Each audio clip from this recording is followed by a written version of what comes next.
식신 안병익 대표님 무대로 모셔보겠습니다.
안녕하세요.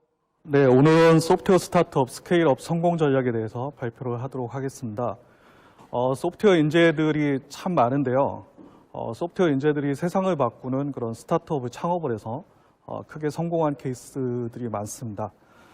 그래서 소프트웨어 전공하고 소프트웨어 인재분들이 꼭 이제 회사 안에서 개발자의 역할을 할 수도 있지만 스스로 창업을 해서 새로운 세상의 변화를 만들어가는 시대가 되었다고 볼 수가 있겠습니다. 오늘은 이런 소프트웨어 스타트업의 스케일업 성공 전략은 어떤 것인지에 대해서 알아보도록 하겠습니다.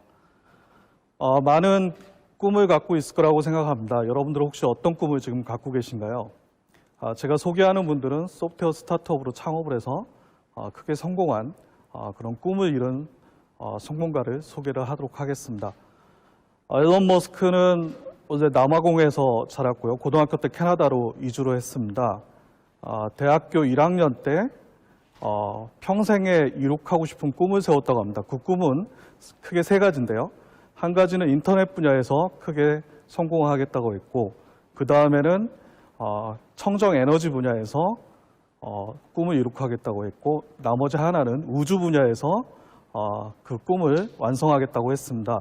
실제 일론 머스크는 페이팔이라고 하는 인터넷 결제 회사를 성공적으로 창업을 했고요. 그 이후에 테슬라라고 하는 청정에너지 전기차를 만들고 있고, 지금은 스페이스 X라고 하는 그런 우주선을 만드는 그런 회사를 창업해서 본인의 꿈을 만들어가고 있는 창업가 중에 하나입니다. 또 한 명의 마크 저커버그라고 페이스북을 창업한 유명한 창업가가 있습니다. 이 창업가 역시 일찌감치 고등학교 때부터 프로그램에 아주 탁월한 그런 재능을 보였던 사람인데요. 이 마크 저커버그가 그 고등학교 때 이미 해커 수준의 그런 프로그램을 할 수 있는 그런 실력을 갖고 있었다고 합니다. 이런 마크 저커버그는 이제 대학에 가서 실제 그 역량을 발휘를 했는데요.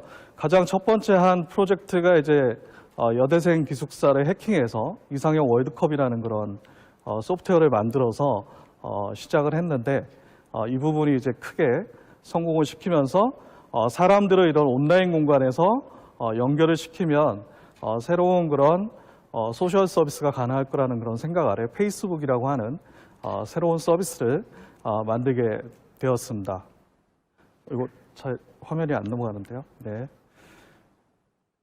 빌 게이츠 같은 경우는 마이크로소프트 창업가로 우리가 익히 아는 굉장히 유명한 사람 중에 하나이지만 실제 어렸을 때부터 코딩의 그런 탁월한 재능을 갖고 있었습니다. 초등학교 때 집 근처에 대학교의 메인프레임이 이제 처음으로 도입이 됐었고 아버님 친구의 도움을 받아서 대학교에 가서 코딩을 하게 되는 그런 기회를 갖게 되었습니다. 그래서 이미 초등학교 때부터 프로그래머로서 훌륭한 경지에 이르렀고 역시 창업을 해서 큰 그런 세상의 변화를 일으킨 사람이라고 볼 수가 있겠습니다. 우리가 잘 아는 비틀즈 같은 경우 워낙 음악성이 뛰어나고 노래가 좋아서 크게 성공했을 거라고 많이들 생각을 합니다. 근데 비틀즈가 무명 시절이었을 때 이런 적이 있었다고 합니다. 어떤 지방에 있는 도시의 나이트클럽에서 밤마다 이렇게 연주를 했다고 합니다. 이걸 무려 몇 년 동안 했다고 하는데 이 시기에 어떤 그 비틀즈의 그런 합주와 연습 시간 또 이렇게 실력이 크게 향상이 되어서 우리가 정말 아는 그런 비틀즈로서 성공을 했다고 합니다. 그래서 성공을 하기 위해서는 많은 그런 시간과 노력이 필요하다고 볼 수가 있겠죠. 그 미국에서는 많은 그런 창업가들이 성공도 하고 실패하는 그런 모습들을 우리가 볼 수가 있는데 그 실제로 한때 닷컴 열풍이 막 불 때 미국 같은 경우는 너무나 쉽게 이제 그 애완동물에 관련된 그런 창업을 많이 했던 적이 있었습니다. 그래서 뭐 스탠포드나 하버드 대학원생들이 쉽게 그냥 펫닷컴이라든가 뭐 펫땡땡닷컴 같은 애완동물과 관련된 그런 창업을 스스로 했었고 도전을 했었는데요. 그때 사실 정작 애완동물을 키우거나 애완동물을 사랑하거나 아니면 그 일을 좋아서 하는 경우보다는 시류에 편승해서 한번 성공을 거두고 돈을 벌려고 하는 그런 목적이 더 많았다고 합니다. 이렇기 때문에 그 당시에 창업한 많은 그런 애완동물 관련된 그런 닷컴 회사들은 거의 다 도산이 됐었고요. 성공하지 못했던 그런 케이스가 있습니다. 그래서 이 창업이라고 하는 거는 일생을 바쳐서 자기가 정말 하고 싶은 일을 도전하는 것이 진정한 창업이고 성공적인 창업이 될 수 있다고 생각합니다. 그리고 소프트웨어를 하시는 분들이 사실은 수많은 전공 중에서 소프트웨어를 전공한 사람이 창업을 하기 가장 유리하고요. 또 지금까지 창업가 중에서도 소프트웨어 전공한 창업가들이 가장 많았었고 이런 시대적 상황에 따라서 소프트웨어를 전공한 분들이 창업을 하면서 또 세상을 바꾸고 더 크게 성공시킬 수 있을 거라고 생각을 하고 있습니다.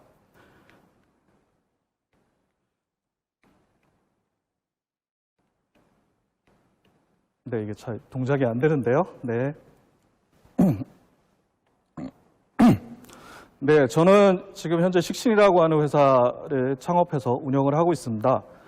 식신은 뭐 잘 아시는 것처럼 맛집 추천 서비스를 현재 제공을 하고 있고요.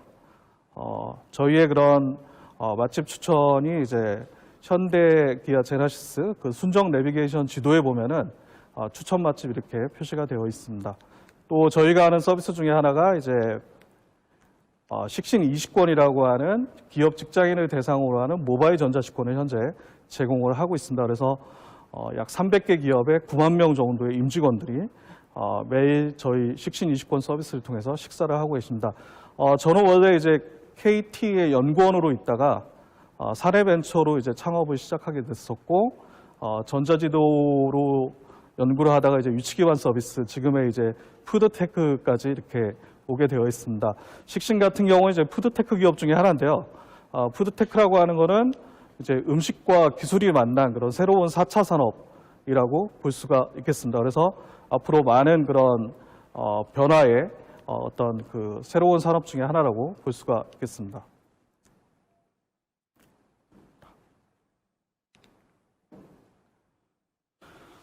네, 그 새로운 스타트업을 창업하는 거는 굉장히 어려운 일 중에 하나인데요. 또한 창업하는 것도 어렵지만 창업한 이후에 성공까지 이르기는 너무나 어려운 그런 난관이 많이 기다리고 있습니다. 우리가 흔히들 창업을 할 때 토끼와 거북이 얘기를 많이 하는데 토끼와 거북이 경주를 보면 항상 거북이가 승리합니다. 여기에 전제 조건은 토끼가 중간에 게으른 토끼가 이제 자만심을 갖고 낮잠을 자는 데서 이제 승리의 요인이 있는데요. 만약에 실제 토끼가 낮잠을 자지 않는다면 거북이는 과연 승리를 할 수 있을까요? 근데 현실을 돌이켜 보면 토끼는 잠을 자지 않습니다.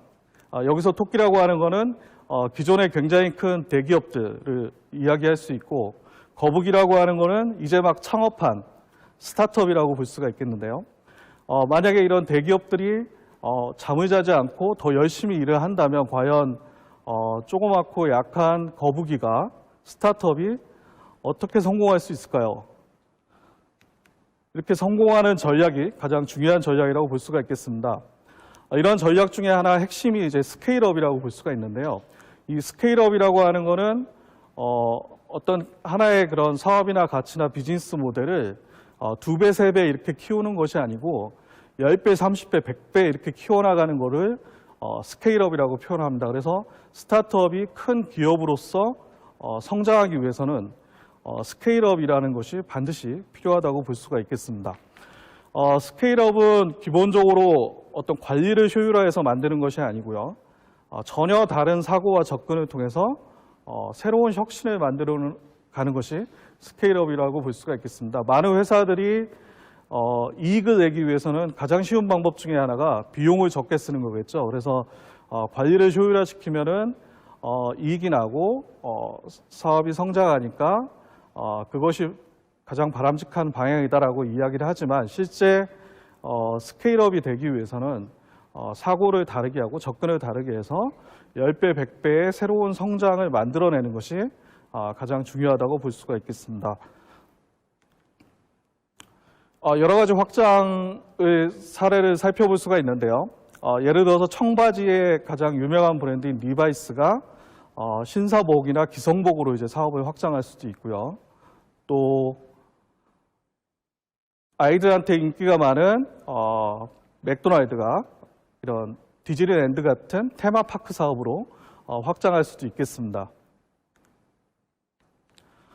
그리고 철도 회사가 렌터카나 또는 뭐 항공회사 같은 그런 분야로도 이제 확장이 가능하겠죠. 지금에 존재하는 그런 큰 기업들을 보면은 수많은 변화에 거쳐서 오늘날의 회사가 되었다고 볼 수가 있겠습니다. 우리가 잘 아는 도요타 자동차도 역시 처음에는 섬유기계를 만드는 그런 회사에서 출발해서 현재 자동차 회사까지 오게 되었고요. 노키아 같은 경우는 지금은 사라졌지만 원래 펄프를 만드는 그런 화학회사였는데 스마트폰 1등 회사로 이제 성장을 했다가 또 그 자리를 빼앗겨서 지금은 좀 이렇게 사라진 그런 회사라고 볼 수가 있겠습니다. 삼성전자 같은 경우도 처음에는 그 제당으로 이제 사업을 시작했죠. 그래서 삼성상이라고 하는 제당과 패션 사업으로 시작을 했다가 지금의 삼성전자가 되었습니다. 그래서 많은 회사들이 수많은 그런 변화와 또 사업 확장, 또 스케일업을 통해서 지금의 현재 회사로 변화를 했다라고 볼 수가 있겠습니다. 이렇게 사업을 확장하는 거는 여러 가지 방법이 있는데 같은 산업 또는 동종 산업으로 이렇게 확장이 가능합니다. 그래서 이거는 수요 대체성과 공급 대체성으로 바꿔서 이야기할 수가 있습니다. 예를 들어서 운송 산업 같은 경우는 철도 회사가 뭐 버스나 항공으로 이렇게 확장하는 경우는 수요 대체성이 같은 거라고 볼 수가 있겠고요. 가전에서 냉장고를 만드는데 세탁기까지 만드는 거로 확장한다고 보면은 공급 대체성이 같다고 이렇게 볼 수가 있겠습니다. 스케일업은 그래서 수요 대체성으로 확장하는 거와 공급 대체성으로 확장하는 거를 스케일업이라고 볼 수가 있는데 실제는 스케일업은 수요 대체성이나 공급 대체성으로 확장하는 것이 아니고 새로운 사고를 통해서 10배, 100배 더 크게 성장할 수 있는 그런 새로운 비즈니스 모델을 만드는 것이 스케일업이라고 볼 수가 있겠습니다. 리바이스가 신사복으로 진출하는 거, 이거는 공급 대체성이라고 볼 수가 있습니다. 리바이스는 이미 옷을 생산할 수 있는 그런 공장을 갖고 있고 또 유통화할 수 있는 그런 유통 체계와 또 원재료를 받을 수 있는 그런 체계를 갖고 있기 때문에 청바지를 만드는 것과 기성복을 만드는 것은 굉장히 유사합니다. 그래서 충분히 만들어서 시장에 공급할 수가 있어서 굉장히 성공 가능성이 높아 보이는 그런 사업으로 볼 수가 있습니다. 또 만약에 철도회사가 항공이나 버스로 사업을 확장한다고 하면은 같은 고객군을 갖고 있기 때문에 이 고객군을 활용해서 쉽게 그 시장에 진출하고 어떤 시너지를 내는 것이라고 우리가 생각할 수 있어서 쉽게 성공이 가능하다 이렇게 생각할 수가 있습니다. 그러나 실제로는 이런 수요 대체성이나 공급 대체성으로 확장을 했을 때 실제 성공할 가능성은 극히 낮습니다. 그 이유는 여러 가지가 있는데요. 첫 번째를 보면은 이런 사업을 다각화했을 때 이점이 많아야 되는데 실제 그렇지는 않다라는 거죠. 그래서 이런 수요 대체성과 공급 대체성으로 확장하는 것을 이제 수평적 다각화라고 합니다. 그래서 자기가 갖고 있는 리소스를 가지고 쉽게 이제 진출할 수 있을 거라고 생각하는데 이런 부분에 대한 단점이 존재하고요. 또 자기가 이미 갖고 있는 거를 내재화시키는 쪽으로 확장하는 걸 이제 수직적 다각화라고 하는데 예를 들어서 자동차 회사가 전자회사를 직접 하는 거 이런 형태를 갖다가 수직적 다각화라고 표현할 수가 있습니다. 현대자동차가 현대모비스를 갖고 있는 거 이런 형태가 되겠죠. 근데 이런 수평적 다각화나 수직적 다각화는 실제로는 확장을 했을 때 여러 가지 이점보다는 단점이 더 많이 나올 가능성이 높습니다. 예를 들어서 철도회사가 렌터카나 버스로 이제 확장을 했을 경우에 같은 고객군을 사용하니까 쉽게 확장이 될 거라고 생각을 하는 그런 장점이 있지만 기존의 플레이어들이 시장에 있겠죠. 렌트카 회사라든가 버스 회사들이 기존에 있는데 이런 기존의 플레이어들과 이제 경쟁을 하게 됩니다. 이런 과정에서 이제 플레이어들과 경쟁해서 이제 여러 가지 이제 약점을 이제 노출시키가 있고요. 이러다 보면 이제 어느 부분에서는 이제 협력을 해야 되는데 이런 렌터카나 버스 회사들과 협력을 하지 못하고 왜냐하면 경쟁 회사가 되니까 그런 부분에 직접 들어간다고 해도 큰 장점을 누르지 못하는 그런 케이스가 이제 발생할 수가 있습니다. 그래서 이런 수직적 다각화나 수평적 다각화가 꼭 성공적인 그런 확장이라고는 볼 수가 없습니다. 우리가 잘 아는 쿠팡 같은 경우가 과연 성공적인 스케일업일까요? 쿠팡을 보면 사실 몇 년 전만 해도 굉장히 우려했던 경우가 많습니다. 왜냐하면은 계속 적자가 나는 회사인데 과감하게 마케팅을 하면서 시장을 선도하고 있고 또 돈이 부족해서 또 투자를 받아야 되고 그래서 만약에 적절하게 투자가 이루어지지 않는다면 회사가 곧 망할지도 모른다라는 그런 우려를 우리가 갖고 있었는데요.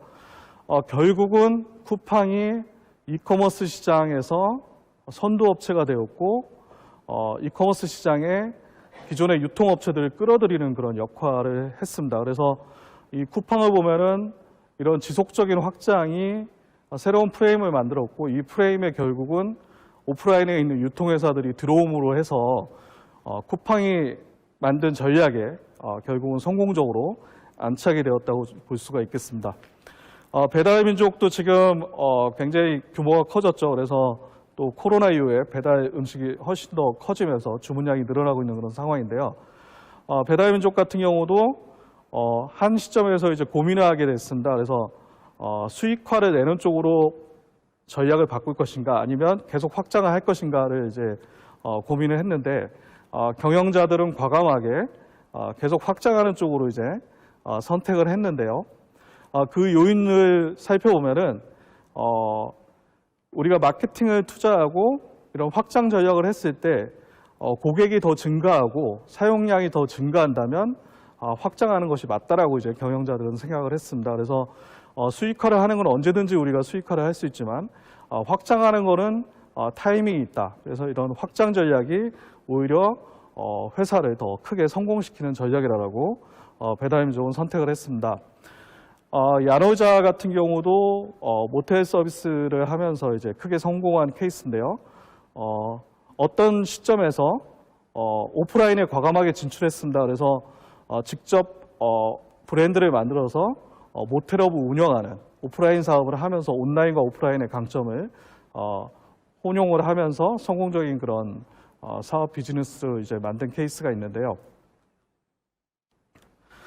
네, 우리가 잘 아는 이제 마켓컬리 같은 경우도 새벽 배송이라고 하는 거를 처음으로 만들어서 이제 시작을 했는데, 사실 새벽 배송이라고 하는 것이 이제 ROI가 좀 안 나오는 그런 부분 중에 하나입니다. 왜냐하면은 밤에 이제 기사님들이 물류를 해야 되고, 자체적인 이런 물류 배송망을 갖추다 보니까 어떤 물류 비용이 이제 크게 발생을 합니다. 그래서 외부에 있는 물류 시스템을 아웃소싱 하지 않고 직접 배송을 하다 보니까 그 부분에 있어서 비용이 이제 많이 발생하는 거고, 또 이제 야간에 배송을 하다 보니까 주간에 배송하는 것보다도 훨씬 더 이제 비용 소모가 많다고 볼 수가 있는데, 중요한 것은 이런 프레임이죠. 그러니까 마켓컬리 같은 경우는 새벽 배송이라고 하는 어떤 창의적인 새로운 프레임을 만들었고, 결국은 후발 주자들이 이 프레임에 따라오게 만들었습니다. 그래서 다른 유통업체들도 다 새벽 배송을 시작하는 그런 프레임을 만든 거죠. 그래서 이 마켓컬리의 이런 새벽 배송 그리고 이 스케일업 전략은 상당히 유효했다라고 생각할 수가 있겠습니다. 성공적인 사업 다각화는 두 가지 측면이 아주 중요한데요. 어떤 부분에 새로운 비즈니스 모델이나 사업에 뛰어들었을 때 1등을 할 수 있어야 됩니다. 그리고 또 한 가지는 내가 갖고 있는 핵심 자원과 시너지 효과가 극대화될 수 있는 부분에 진출하는 것이 가장 성공적인 사업 다각화라고 볼 수가 있겠습니다. 삼성전자는 최근에 가장 큰 주가를 만들면서 계속 성장을 하고 있습니다. 초격차라고 하는 책을 쓴 삼성전자의 전 권오현 부회장님이 책 내용에도 이제 있는 내용 중에 하나인데요. 삼성전자가 최근 한 10년 전부터 전략이 이제 수정이 되면서 바뀐 내용들이 있습니다. 그 내용을 좀 보면은 장기적인 그런 먹거리를 확보하는 데 주력을 하고 있습니다. 그래서 단기간 5년 이내에 이익이 많이 날지라도 그런 사업을 하는 것이 아니고 앞으로 10년, 20년 뒤에 회사를 먹여 살릴 그런 장기적인 비전을 갖는 아이템에 집중하는 전략으로 수정을 했습니다. 그래서 뭐 LCD나 디스플레이처럼 단기간에 어떤 이익이 나지만 장기적으로 봤을 때는 어떤 사업 비전이 불투명하거나 이런 것들은 이제 과감하게 정리를 하고 앞으로 10년 이후에 회사의 새로운 그런 수종 사업이 될 것들을 정리를 해서 밀고 가는 그런 혁신적인 그런 새로운 모델, 사업 모델을 만들어서 지금 삼성전자는 이룩하고 있는데요. 그 모델의 이제 가장 핵심은 이제 또 인재들입니다. 이런 인재들이 그런 판단을 할 수 있게 해주고 그런 판단에 또 책임을 지는 그런 사내 문화를 만든 것이 가장 큰 핵심이라고 볼 수가 있겠는데, 하물며 이런 거대한 그런 삼성전자조차도 이런 미래 5년이나 10년 후를 바라보는 그런 스케일업 전략을 갖고 접근을 하고 있습니다. 그래서 더군다나 이런 스타트업들, 작은 스타트업들은 더욱더 이런 미래 전략과 스케일업에 대해서 더 신경을 써야 된다고 생각합니다. 다각화의 핵심은 바로 핵심 자원입니다. 많은 회사가 그 회사의 핵심 자원이 무엇인지도 모르는 경우가 상당히 많이 있습니다. 그래서 이 핵심 자원을 정확히 알고 있어야 어떤 스케일업을 하거나 사업 다각화를 했을 때 핵심 자원과 시너지가 나는 방향으로 사업화를 할 수가 있는데요. 이 핵심 자원이라고 하는 것은 가치가 있는 것이고 또 남들이 쉽게 모방할 수 없는 그런 것들이 되겠습니다. 예를 들어서 레스토랑, 일반 식당에 우리가 핵심 자원은 무엇일까요? 많은 사람들은 생각하기에 주방장이나 뭐 셰프 또는 뭐 음식의 메뉴 뭐 이런 것들이 이제 핵심 자원이라고 생각할 수가 있습니다. 근데 다른 관점에서 보면은 그 식당의 위치가 어디에 있느냐, 또는 그 식당의 서비스가 어떠한가, 또는 그 식당의 마케팅이 어떤가, 이런 것들이 또 핵심 자원이 될 수가 있습니다. 그래서 우리가 생각하는 그런 일반적인 그런 핵심 자원과 실제 그 식당이나 기업에 갖고 있는 핵심 자원은 다를 수가 있고요. 이 핵심 자원을 정확하게 아는 것이 아주 중요하다고 볼 수가 있겠습니다. 배달의 민족 같은 경우에 핵심 자원은 무엇일까요? 배민? 그러면 많은 분들은 뭐 배달하니까 배달 물류망을 잘 갖고 있는 건가? 뭐 이런 거라고 생각할 수가 있어요. 근데 제가 보는 배민의 핵심 자원은 디자인입니다. 처음부터 원래 CEO가 디자이너 출신이고 이 배민이라고 하는 B급 감성의 디자인 아이콘과 이 광고, B급 감성의 광고, B급 감성의 마케팅 이런 것들이 다 디자인을 통해서 발생을 했고요. 또 배민 폰트 같은 것들이 또 많이 사용이 되면서 배민에 대한 그런 인지도도 향상을 시켰고 결국은 이런 디자인을 통한 디자인 경영 이런 것들이 배민의 핵심 자원이라고 볼 수가 있겠습니다. 쿠팡의 핵심 자원은 무엇일까요? 쿠팡의 핵심 자원은 지속 확장입니다. 확장. 그러니까 만약에 쿠팡이 확장을 멈춘다면 오히려 회사가 무너질 수가 있습니다. 왜냐하면 지금까지 해왔던 것이 계속 확장하는 전략을 갖고 있었기 때문에 쿠팡은 계속 확장하는 전략이 쿠팡의 가장 핵심적인 자원이라고 볼 수가 있겠습니다. 우리가 다 아는 에어비앤비, 숙박 공유 서비스의 핵심 자원은 무엇일까요?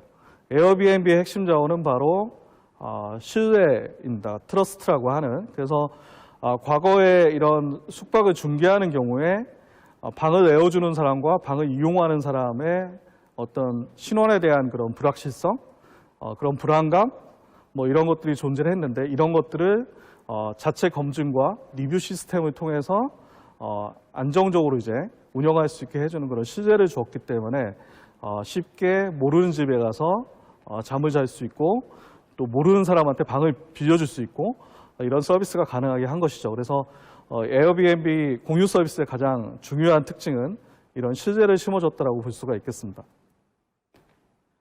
성공적인 사업 다각화는 그 회사가 갖고 있는 핵심 자원, 이런 핵심 자원을 공유할 수 있어야 되고요. 이런 핵심 자원이 쉽게 이전이 가능해야 이제 성공적인 사업 다각화가 될 수가 있겠습니다. 아까도 설명한 것처럼 많은 회사들이 자기 회사의 핵심 자원이 무엇인지를 혼동하는 경우가 많이 있는데 정확하게 우리 회사의 핵심 자원이 무엇인지를 알아야 되고 이런 핵심 자원이 쉽게 공유하고 이전이 가능한 사업 확장으로 해야만이 성공적인 사업 다각화가 가능하다 이렇게 볼 수가 있겠습니다.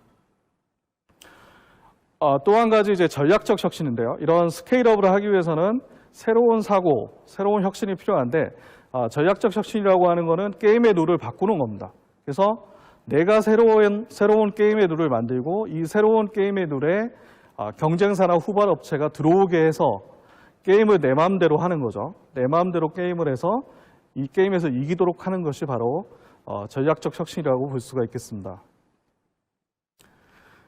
이케아 같은 경우는 뭐 지금은 DIY라고 해서 이런 상품들이 너무나 지금 익숙해서 뭐 집으로 배송을 받아서 집에서 우리가 뚝딱뚝딱 가구도 만들고 합니다만은 이거를 처음으로 만든 것이 이케아였어요. 그래서 기존의 가구와는 완전 다른 시스템의 그런 DIY를 만들었고 또 플랫팩이라고 해서 이 DIY는 다 접으면 납작하게 되는데 이렇게 납작하게 접어서 차 한 대로 원래 가구가 몇 개 안 들어가는 거를 수십, 수백 개를 차 한 대로 운송할 수 있도록 만든 것이 바로 이케아입니다. 그래서 지금은 우리가 쉽게 생각하지만 그런 것이 없었던 전무하던 시절에 이런 새로운 아이디어, 새로운 혁신을 만든 것이 큰 그런 성공 전략이고 스케일업 전략이라고 볼 수가 있겠습니다.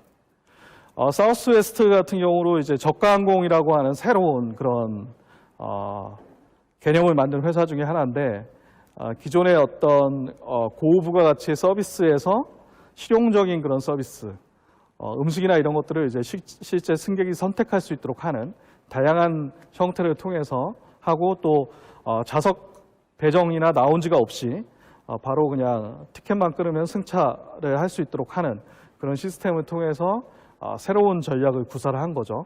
이런 것들이 이제 새로운 전략적 사고라고 볼 수가 있겠습니다.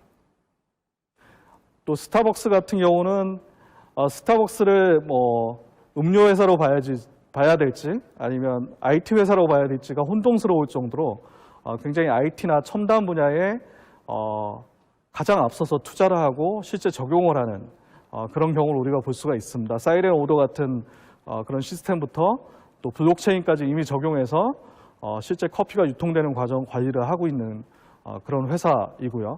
이런 회사가 계속 전략적 혁신을 통해서 새로운 그런 모습을 만들어내고 있습니다. 뭐 빅데이터도 연관이 있지만 스타벅스 같은 경우는 우리가 한국을 보면 어떤 지역에는 스타벅스 매장이 되게 많은데 어떤 도시에 가보면 스타벅스가 없는 거를 볼 수가 있습니다. 그 이유 중에 하나는 철저하게 일정량의 물류가 나올 수 있는 지역에만 스타벅스 매장을 만듭니다. 그래서 그 조건이 충족되는 도시에는 스타벅스가 많이 생겨나지만 그 조건이 충족되지 않는 지역에는 스타벅스 매장이 생겨나지 않는 이유 중에 하나인데요. 이런 여러 가지 자기의 경험치를 가지고 전략적 혁신을 하고 있는 것이 바로 스타벅스라고 볼 수가 있겠습니다. 프레이밍이라고 하는 것은 새로운 틀을 만드는 건데요. 이 새로운 틀이라고 하는 것은 선두주자가 할 수 있는 겁니다. 퍼스트 무버가 만들 수 있는 건데요. 이런 새로운 틀은 전략적 혁신과 결합돼서 새로운 핵심 가치를 만들어내는 거라고 볼 수 있는데 내가 만든 프레임에 상대방이 그 틀에 들어오게끔 하는 거죠. 일종의 게임의 룰을 만드는 거와 똑같다고 볼 수가 있겠습니다. 뭐 예를 들어서 벤츠는 고급차라고 하는 프레임을 먼저 만들었고요. 그래서 아무리 후발주자들이 벤츠의 그런 프레임에 들어가려고 하면은 벤츠로부터 이제 공격을 당합니다. 예를 들어 도요타가 넥서스라고 하는 고급차 브랜드를 만들어서 벤츠와 경쟁하려고 했더니 벤츠는 이미 자기의 프레임을 가지고 너네는 코로나라고 하는 아주 그냥 경제적인 차를 만들던 회사가 고급차를 만들었구나. 이렇게 공격을 하는 거죠. 그래서 이런 프레임은 퍼스트 무버가 가질 수 있는 가장 큰 장점이고 이 퍼스트 무버가 프레임을 형성하면 후발주자는 이 프레임을 따르거나 피하거나 둘 중에 하나를 선택할 수밖에 없는 거라고 볼 수가 있겠습니다. 제록스 같은 경우는 프린터 시장, 대기업의 그런 OA 시장에 성공적으로 안착한 그런 경우라고 볼 수가 있겠습니다. 그래서 대용량, 대기업, 직접 판매, 직접 서비스를 통해서 성공적으로 프린터 시장을 이제 안착을 했는데요. 그 시장에 이제 도전장을 내민 회사들이 있습니다. 바로 이제 IBM하고 코닥 같은 경우인데, IBM하고 코닥은 모방 전략을 통해서 프린터 시장에 이제 진입을 했습니다. 그래서 제록스와 똑같이 대기업 중심, 대용량 중심으로 해서 그 시장에 안착을 했지만 시장을 진입을 했지만 성공적으로 시장에 안착하지는 못했습니다.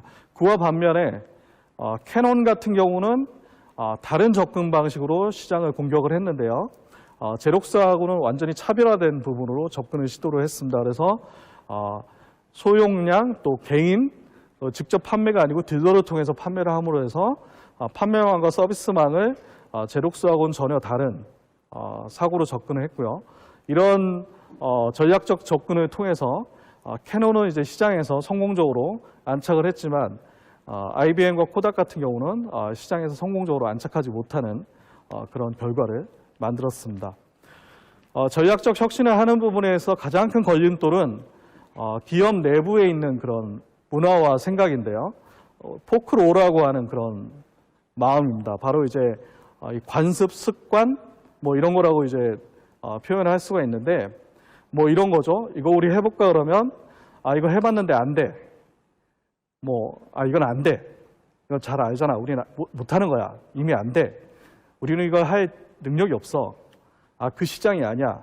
아직 그럴 때가 아니야. 이런 건데 실제 해보지는 않았지만 그냥 팽배한 그런 마음, 팽배한 습관, 그런 분위기 이런 것들이 바로 포크로라고 볼 수가 있겠습니다. 그래서 기업에서 어떤 혁신을 하려고 할 때 누군가는 혁신을 얘기하고 누군가는 좋은 아이디어를 얘기하고 누군가는 좋은 사업 모델을 얘기하지만 그거를 시도를 해보지도 못하고 사장되는 거, 사라지는 거 이런 것이 바로 기업 내부에서 갖고 있는 이런 포크로 때문에 혁신을 이루지 못한다고 볼 수가 있겠습니다. 혁신을 이루려면 이 포크로를 극복을 해야만이 혁신을 이룰 수가 있다고 볼 수가 있겠습니다.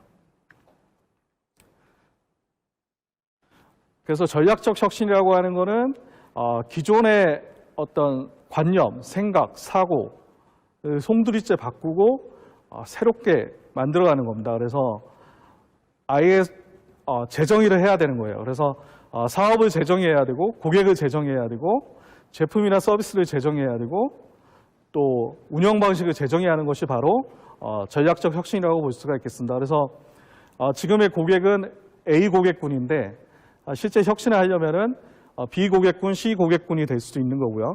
지금의 사업은 A 모델인데 우리가 생각하는 거는 B 모델, C 모델이 될 수도 있는 거죠. 지금의 제품은 A지만 새로운 혁신은 B나 C가 될 수도 있는 거고요. 이런 기존의 틀을 완전히 무시하고 새로운 관점으로 사고하고 혁신을 해야만이 전략적 혁신이 가능하다고 볼 수가 있겠습니다. 지금은 우리는 굉장히 익숙합니다. 홈쇼핑 같은 경우가 익숙하지만 사실은 홈쇼핑이 전략적 사고에서 나온 새로운 혁신이었습니다. 이런 TV를 통해서 중계하면서 쇼핑한다라는 것이 없었을 때 이런 TV, 이런 미디어를 통해서 쇼핑을 하는 것들이 혁신을 통해서 나왔고요. 지금은 이제 뭐 인터넷으로 라이브 방송 또는 모바일 라이브를 통해서 쇼핑하는 것들이 이미 존재를 할 정도로 혁신이 일어나고 있습니다.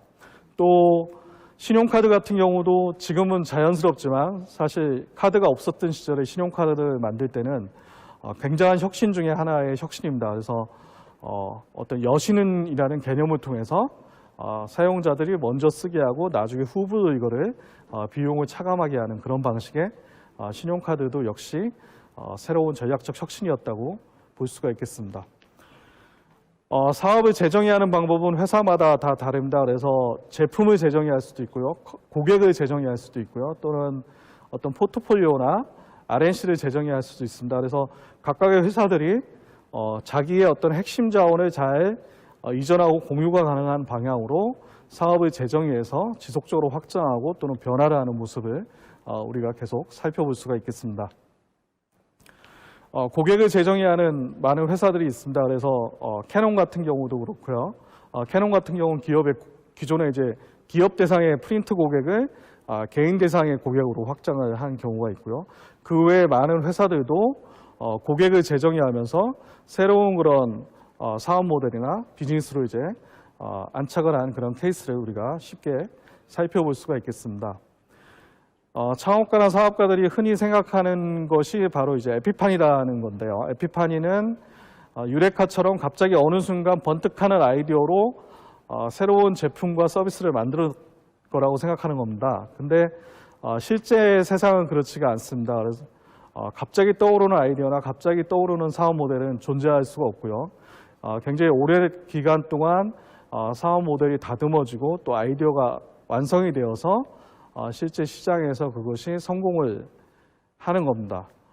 아까 뭐 쿠팡이나 뭐 배달의 민족이나 이런 회사 설명을 드렸지만 배달의 민족 같은 경우도 지금은 우리가 뭐 앱으로 배달하는 게 굉장히 별 아이디어는 아니잖아 이렇게 생각할 수 있지만 초창기에는 그런 모델이 아니었어요. 그래서 초창기에는 직접 창업가들이 아파트를 돌아다니면서 전단지를 모아서 그거를 데이터화시켜서 전화번호부를 만드는 그런 사업으로 시작을 했는데 전화번호부를 만들다 보니까 사람들이 전화를 걸어서 배달하는 것들이 많이 눈에 띄고 이거를 앱으로 하면은 잘 되겠다 싶어서 이제 앱을 개발하게 된 거죠. 그래서 이런 앱까지 나오기는 실제 전단지를 모으는 작업, 전화번호 데이터를 만드는 작업, 그런 작업을 하면서 시장을 읽으면서 배달 앱이라고 하는 단계까지 이르게 된 건데 이런 과정과 절차가 필요하다는 거죠. 그래서 한순간에 어떤 아이디어나 모델을 가지고 바로 사업하거나 성공적인 모델을 만드는 것은 아니고 이런 과정이 중요하고 필요하고 이런 과정 통해서 이런 혁신이 일어날 수 있다고 볼 수가 있겠습니다. 지금 우리 컴퓨터 자판을 보면은 QWERT로 시작하는 영문 자판을 볼 수가 있는데요. 국제적으로 표준이죠. 이 자판이 현재. 그러나 이 자판을 만드는 회사는 유명한 타자기 회사가 만들었습니다. 그런데 이 타자기 회사는 미국에서 굉장히 잘 팔리는 1등 타자기 회사였는데요.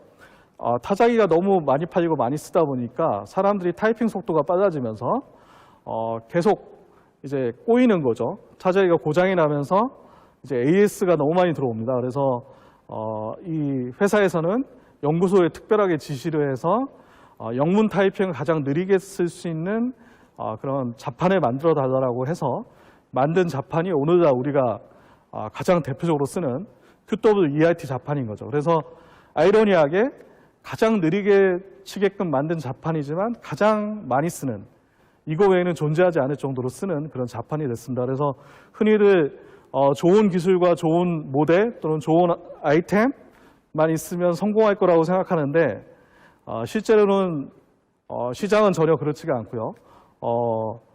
좋은 모델이 아니어도 이 자판기처럼 성공할 수가 있고, 또 좋은 기술이 아니어도 성공할 수가 있고요. 또 반대로 좋은 기술을 갖고 있다고 해도 성공할 수가 없고요. 좋은 모델을 갖고 있다고 해도 성공할 수가 없습니다. 시장에서 성공하는 거는 소비자가 선택한 것, 소비자가 가장 많이 쓰는 것, 이것이 바로 성공인 거고요. 창업가들이 정확하게 알아야 될 것은 소비자가 많이 쓰게끔 만드는 과정, 많이 쓰게끔 하는 모델, 많이 쓰게끔 하는 기술과 제품을 만들고 실제 그렇게 이룩하는 것이 성공적인 그런 창업이라고 볼 수가 있겠습니다.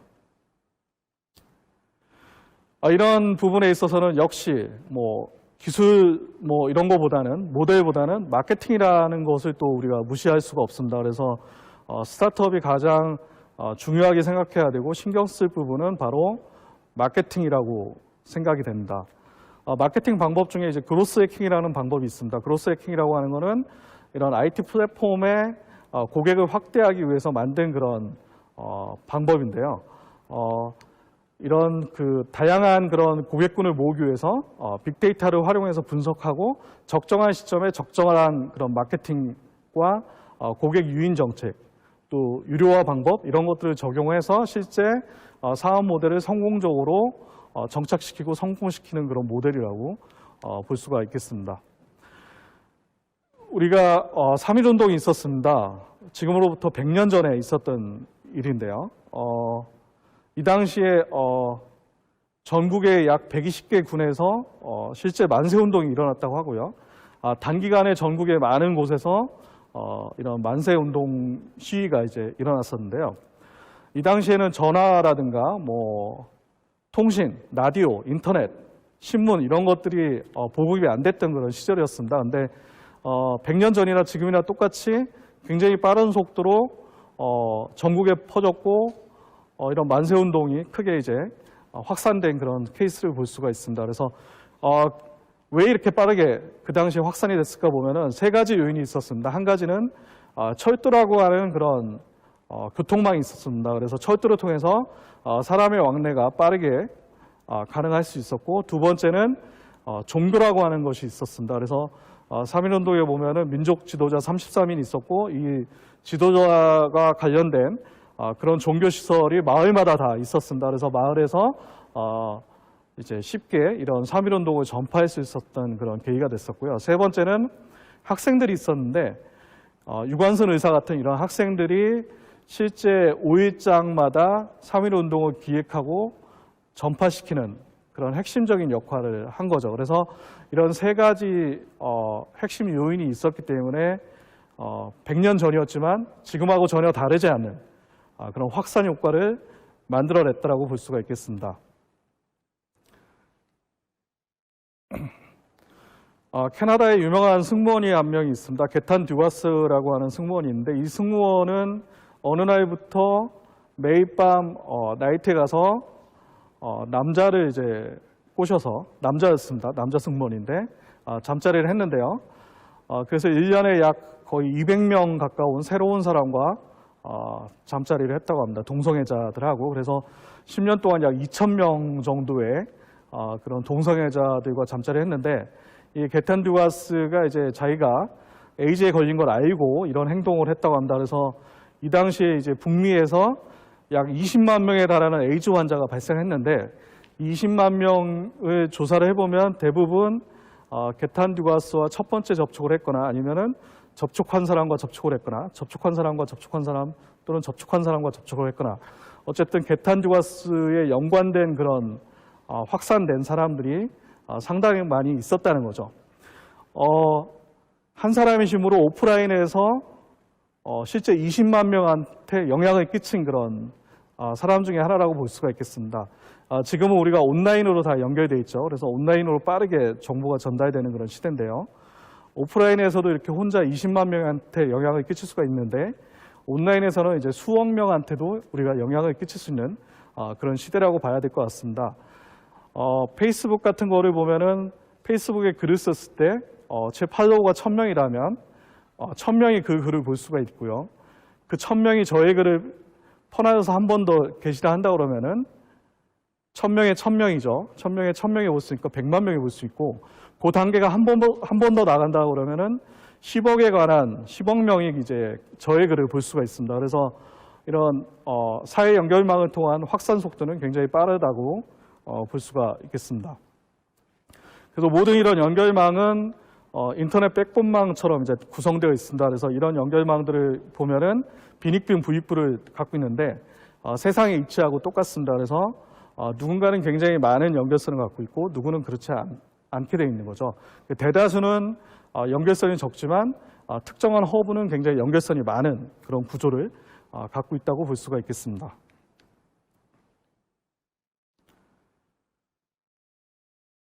비슷한 시기에 개봉한 영화인데 어떤 영화는 크게 성공하고 어떤 영화는 크게 성공하지 못한 케이스들이 있습니다. 이건 꼭 뭐 영화만 그런 건 아니고 음악도 그렇고 뭐 책도 그렇고 다양한 그런 미디어에서 많이 나타나는 현상 중에 하나라고 볼 수가 있겠습니다. 미스터고 같은 경우는 국가대표를 만든 김용화 감독이 만든 작품이었고요. 한중 합작으로 해서 굉장히 많은 예산을 들였고 마케팅도 많이 하면서 크게 성공할 거라고 이제 기대를 했었던 영화 중에 하나입니다. 반면에 이제 7번 방의 선물 같은 경우는 제작비도 많이 안 들였고 마케팅도 거의 하지 않았던 그런 영화였는데요. 실제로는 7번 방의 선물은 이제 1000만 관객을 돌파하면서 국민 영화가 됐었고요. 미스터고는 150만 명 정도에 돌파하면서 이제 흥행에 그쳤던 케이스가 있습니다. 그래서 영화의 어떤 컨텐츠, 재미나 내용이나 이런 거로는 비교할 수가 없는 거고요. 어떤 그 메커니즘에 의해서 과연 사람들에게 확산이 됐을까? 그러니까 제일 중요한 건 이제 입소문을 통한 확산이라고 볼 수가 있겠죠. 그래서 입소문을 통해서 어떻게 확산됐을 때 그것이 크게 성공으로 나타나는가를 이제 확인할 필요가 있습니다. 뭐 EXID의 위아래 같은 노래를 보면은 역주행하죠. 그러니까 6개월 전에도 나왔던 노래지만 6개월 전에는 히트하지 못하고 6개월 뒤에 다시 조명을 받아서 차트 1위까지 올라가는 그런 노래들이 많습니다. 이런 노래들을 보면은 똑같은 컨텐츠, 똑같은 노래와 뭐 똑같은 춤, 똑같은 멤버. 그래서 분명히 6개월 전에도 이게 성공을 했어야 되는데 그때는 성공하지 못했지만 후에 와서 이제 성공하는 것들을 우리가 살펴볼 수가 있는데요. 이거의 이유는 당연하지만 딱 한 가지입니다.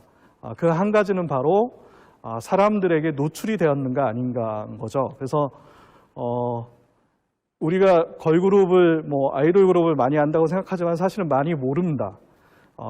활동하는 그룹들은 수백 개가 있는데 실제 성공한 그룹들은 수십 개에 지나지 않고요.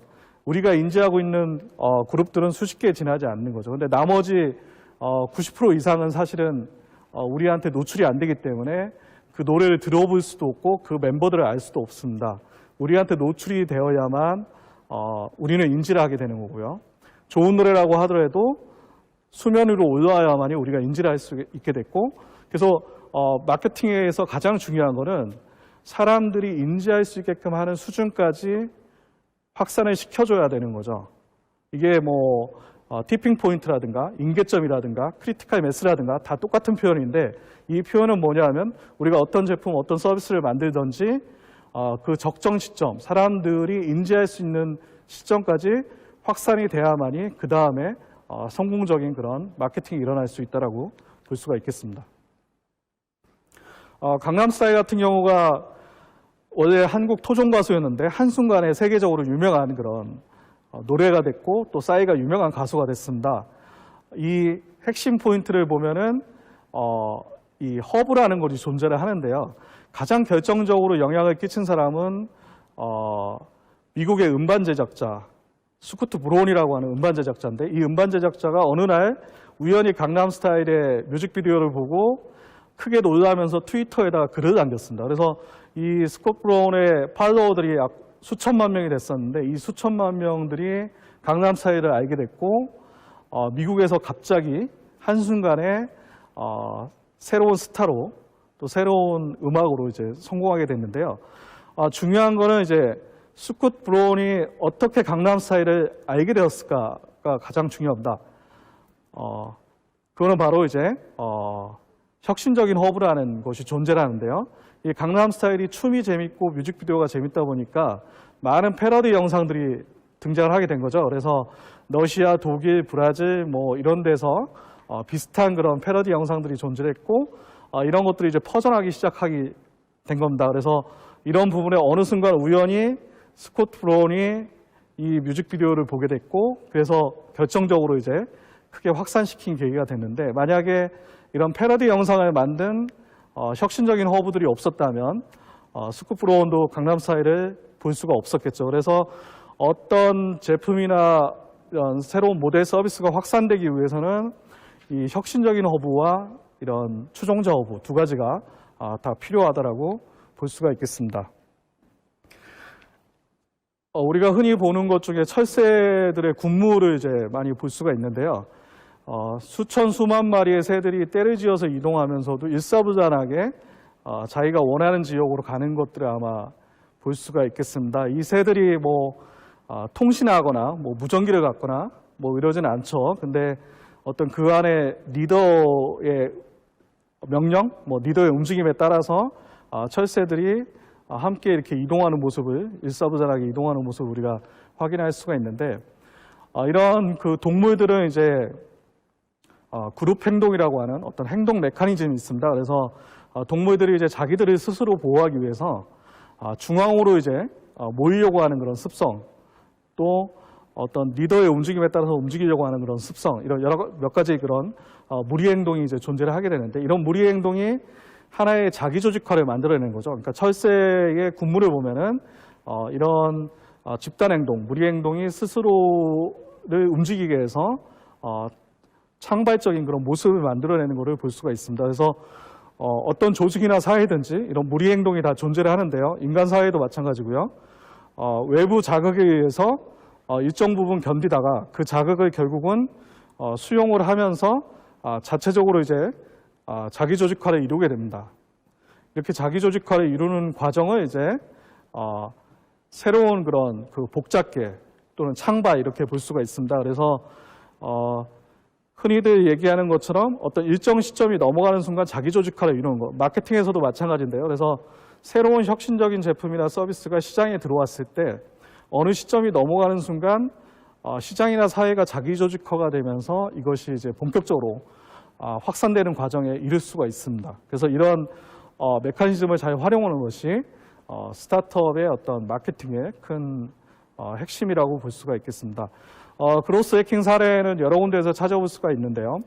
한메일 같은 경우가 이제 초창기에 그로스 해킹을 이제 많이 활용을 했는데요. 이 공짜로 쓸 수 있는 이메일이라는 그런 키포인트를 잡고 이거를 대중들에게 인지하기 위해서 뭐 라디오 광고나 뭐 옥외 광고 같은 것도 했습니다만은 가장 중요한 것이 이제 이메일 하단에다가 하나의 문자 메시지를 넣어서 많은 사람들이 이 한 메일을 인지하게끔 했습니다. 그래서 편안하게 쓸 수 있는 무료 이메일을 인지하게끔 해서 빠르게 이제 확산하는 그런 계기를 갖게 되었다고 볼 수가 있겠습니다. 그래서 빠른 속도로 약 18개월 만에 1200만의 그런 사용자를 모으는 그런 효과를 달성을 했었고요. 드롭박스 같은 경우는 마케팅을 할 때 좀 약간 차별화 전략을 썼는데요. 대학을 중심으로 해서 일정 대학의 사용자가 일정 수준 이상 모이면 그쪽에 포인트를 많이 주어서 무료로 쓸 수 있는 그런 공간을 많이 확보를 해줬습니다. 그래서 이 사용자들이 스스로 사용자를 늘리게끔 하는 그런 마케팅 전략을 도입을 했고 이런 소셜 마케팅 덕분에 빠르게 이제 대학가에서 확산이 되는 그런 모습을 만들어내기도 했습니다.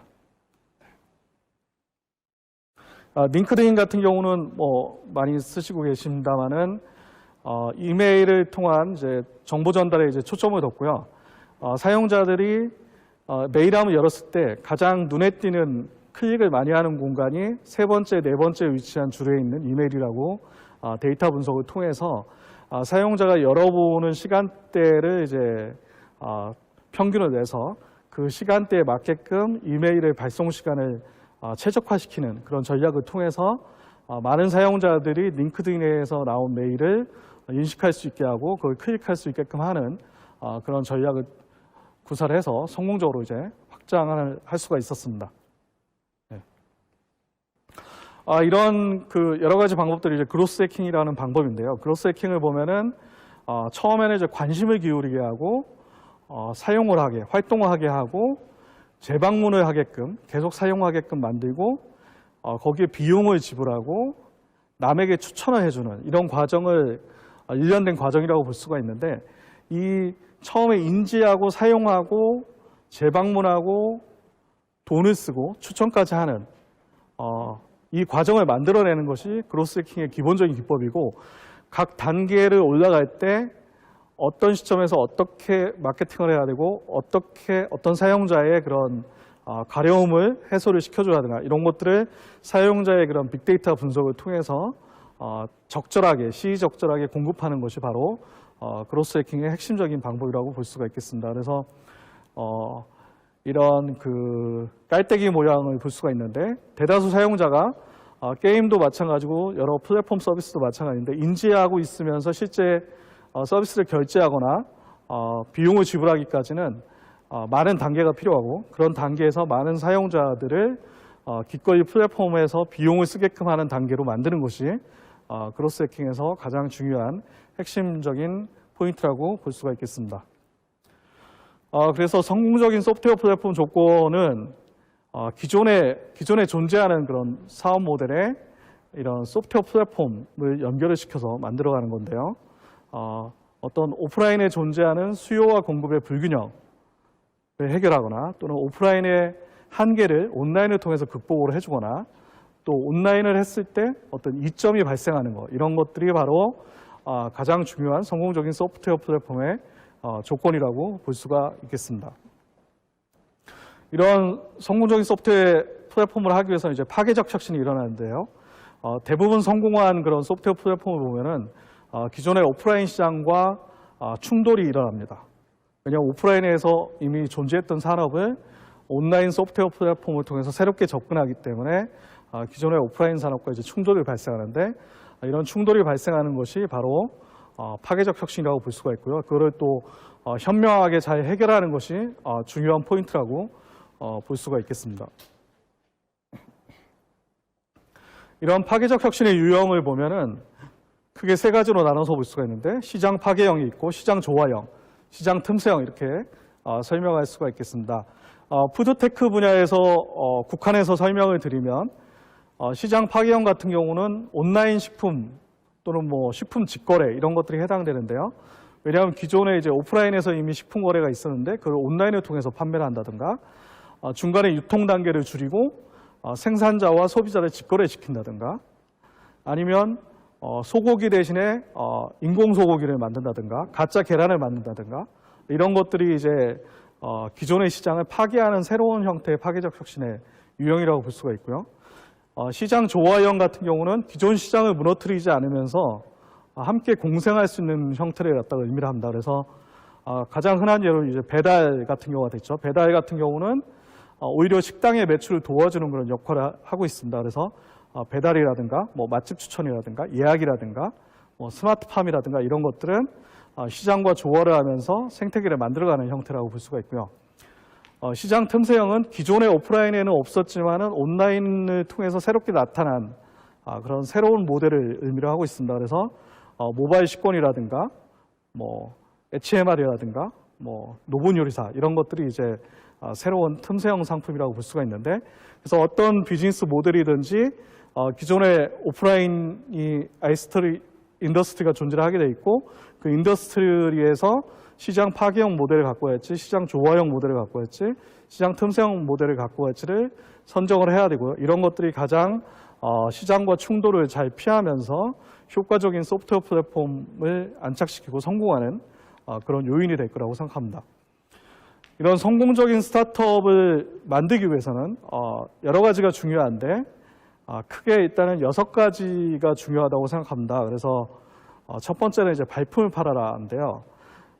오프라인에서 실제 우리의 모델이 대부분 이루어지고 있기 때문에 이걸 온라인화 시켜서 할 때 오프라인을 정확히 알고 있어야 됩니다. 근데 많은 창업가들이 보면은 아이디어만 가지고 또는 사업 모델만 가지고 책상에서 이것을 해결하려고 합니다. 근데 실제로는 오프라인에서 이 많은 것들을 해결을 해야 되고요. 실제 그거를 정확히 알고 있어야만이 온라인 플랫폼을 만들 수가 있다고 볼 수가 있겠습니다. 그래서 이런 발품을 파는 것이 중요하고요.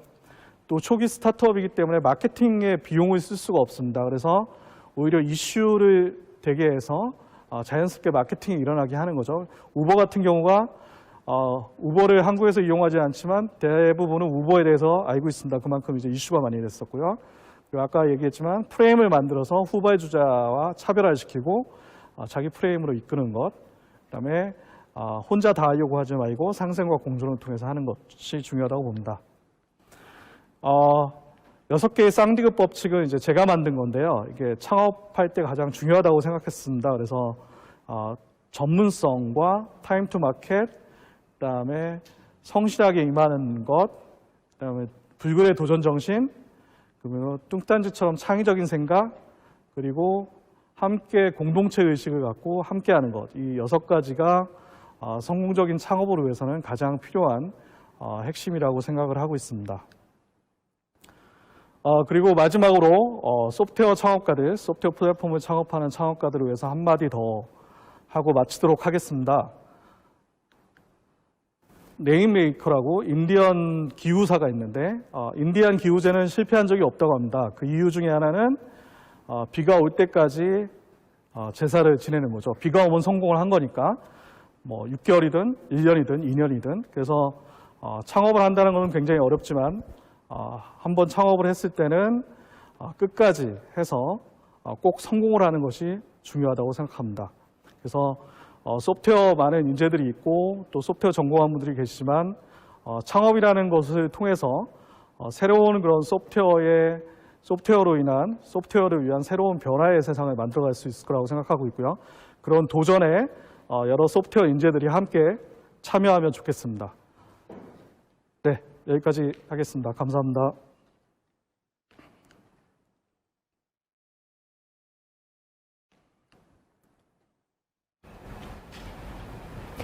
네, 창의적인 새로운 프레임이 참 중요하네요. 저도 새벽 배송을 자주 이용하거든요. 안병익 대표님, 좋은 강의 감사합니다. 이것으로 명사특강은 마치도록 하겠습니다. 경청해주신 여러분 진심으로 감사드립니다. 이후로는요, 소프트웨어 인재 페스티벌 우수작품 시상식이 바로 연이어서 진행될 예정입니다. 많은 관심 부탁드리고요. 잠시 후에 뵙겠습니다.